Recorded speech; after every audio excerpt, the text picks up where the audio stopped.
Fascinating at the moment is what I describe as the dichotomous global growth pattern. So we have very divergent growth trends in the global economy. We have a very strong domestic US service sector. ISM non-manufacturing the other day, we saw great evidence of that, one of the strongest data points since 2005.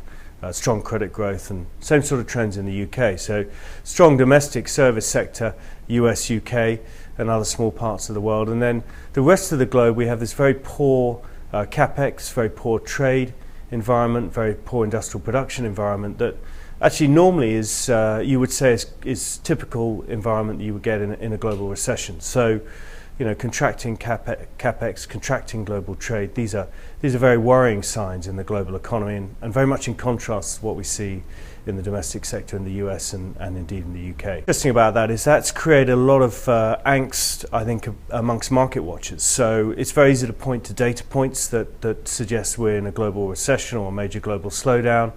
That actual behavior has influenced commodity prices, it's influenced a lot of the sector behavior in the stock market. So we've had this breakdown in breadth that technicians are pointing to. In fact, if you look at the breadth of the US market, it's the worst it's been since 2007. And normally when you get a flat market and deteriorating breadth, it's a bit of a precursor for a bear market. So people are getting very worried about these factors. I think personally it's somewhat overdone.